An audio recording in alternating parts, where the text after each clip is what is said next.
after the past few games, you've been much happier with the defense. I guess, can you kind of pinpoint why the improvement has occurred now? Is it effort? Is it just getting more comfortable? Anything like that? There have been improvements, not just now, but just throughout the season.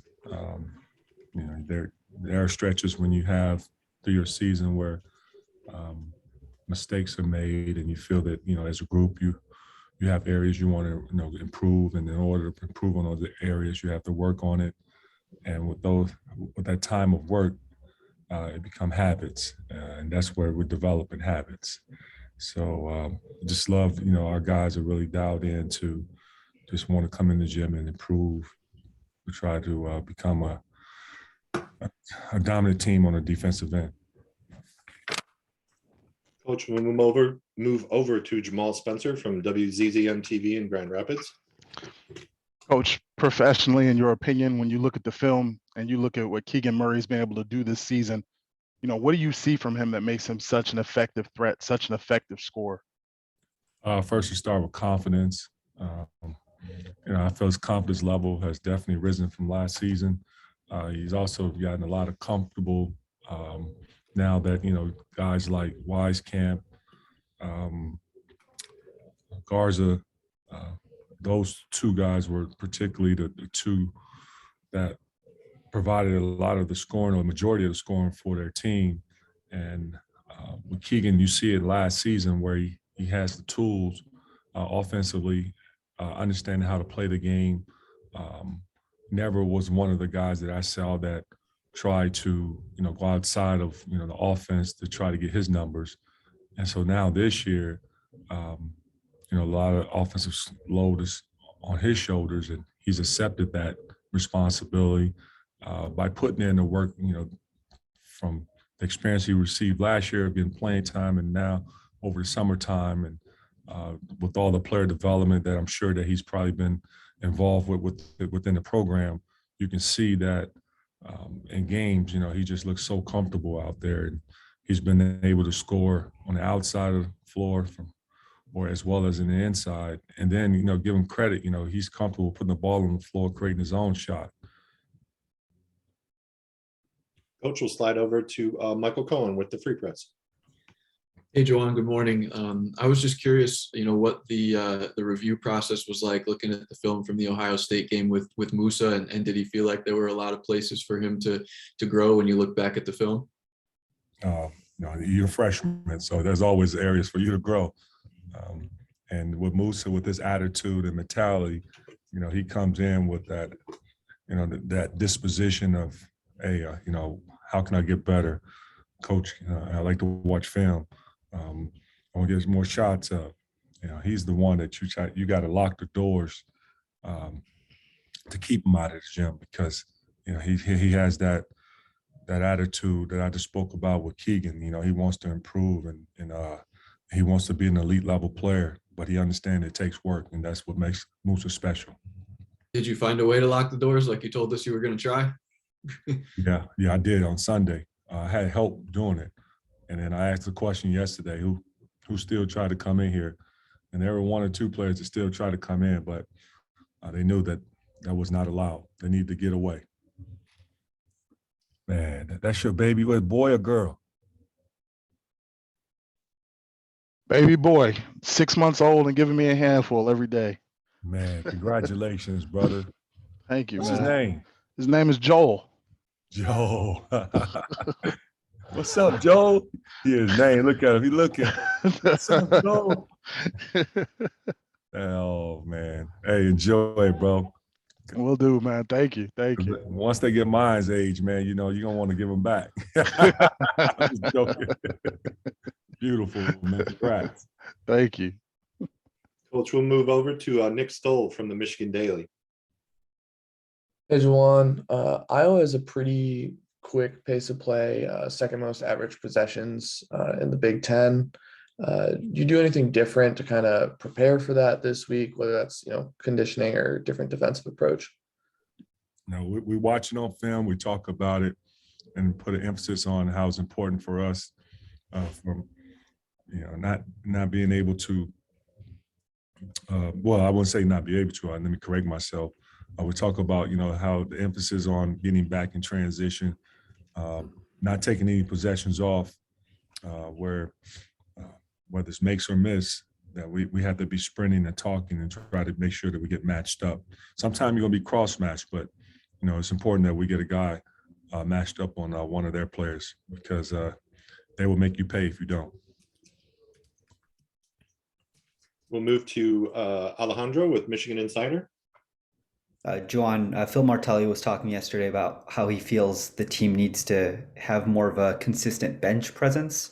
What's it going to take to have one of those players step up on a consistent basis? I trust they will. We have enough. We have plenty. And our guys are in tune to give them everything they can to help play winning basketball to put us in position to be competitive. Coach will move back with a follow-up from Michael. Hey, Juwan, I think over the last 5 games, teams are shooting about 84% at the rim against Michigan's defense. And I was just curious, is the interior defense a concern, or is that something that just statistically is a bit of an anomaly? Well, Michael, I don't see as far as 80% at the rim, but I'll take your position, but I would say this: we want to definitely make any time where a team is either driving or shooting the basketball from outside, that first, when it starts with driving, try to keep our man in front and making sure that we don't not give up layups and do it without fouling. And then secondly, when it comes to outside shooting, we pride ourselves on making sure we get a handball contest and do that without fouling.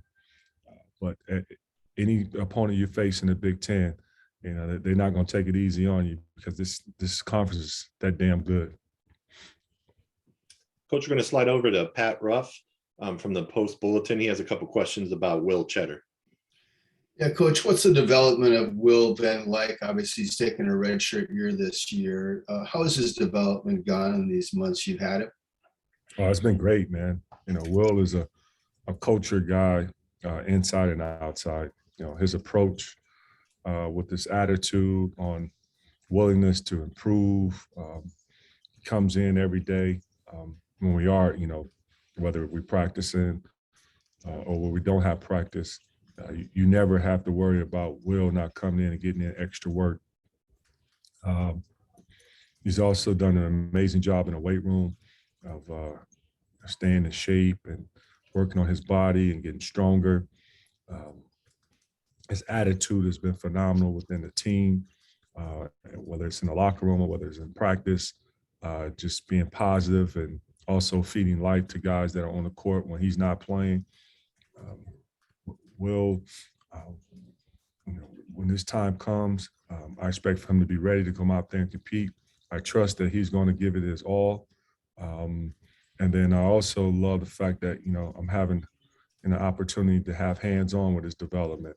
And I think, Will is going to be the guy that at some point, whether it's, I don't know if it's going to be next year or the year after, but I can see Will becoming the captain for University of Michigan because his entire makeup is built on a Michigan man. And it starts, with his home, as far as his mom and dad did a phenomenal job helping with his development as far as a person as well as an athlete. And you go back to his, Will's, background, he did not only play basketball, but he also played football and he threw the discus. I mean, this young man is, a pure athlete, but also a great competitor. One more thing, if I can, what made you decide to redshirt him, Juwan? My last question. Because of the development piece, I felt that it was great that we can have an extra year of developing them, as well as looking at our front line with some of the guys that were returning, and also some of the guys that, from a rotation standpoint, did not want to waste in giving him limited minutes. And that would, of course, waste a year of development. I felt that it was important for him to get a fewer a full 4-year experience here. Thank you. We'll slide back to Nick from the Daily. Hi, Juwan. You briefly mentioned him at the end of last game, but what has Austin Davis brought to your coaching staff this year? Excuse me?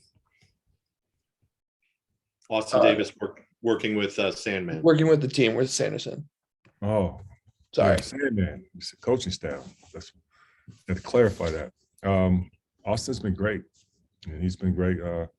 Helping with all the strength and conditioning part of it. John Sandman Sanderson could, of course, share more in detail about his role. But from what I've seen, when I'm in a weight room and seeing how active he is and helping, with correctives as well as with strength and conditioning.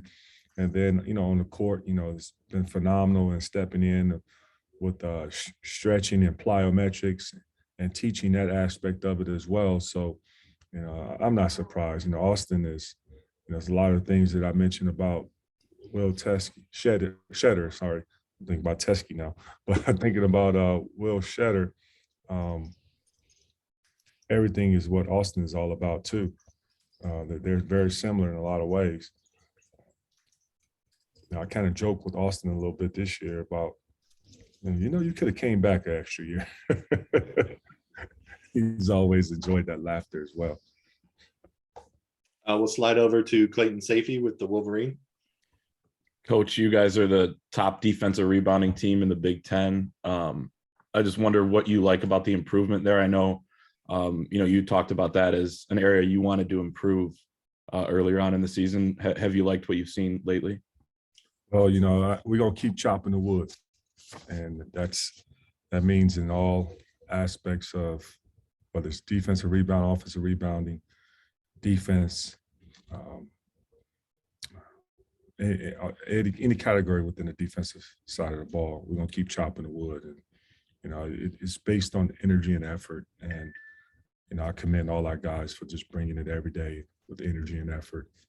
And, I said it to you guys before early in the year that with this team, they've been a good joy to coach.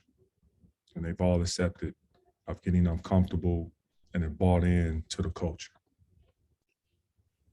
Coach, we have one more. It's Michael from the Free Press with another follow-up.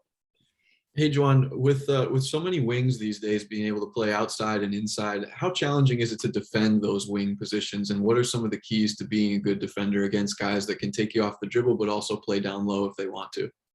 Well, that's a part of basketball. And basketball has evolved in so many areas where, young men are not just working on one part of their game where they're just shooting outside threes. You're getting guys that are working and doing a lot of, training, whether it's in your building or outside your building in the off season on finding their development coach and, doing things within the cones, working on, scoring off the dribble, different finishes and stuff like that. And, I commend, these young men today as far as, what they have done as far as improving their skill set. But it poses a challenge for any opponent. We have young men on our team that's pretty elite level too when it comes to inside and outside, what they're able to do out there on the floor and do some amazing things with that basketball. But it's just, I think it's really done a great job of improving our game overall on seeing all this special talent being displayed in college basketball. Thanks, Juwan. Okay, Coach, that's going to do it. We appreciate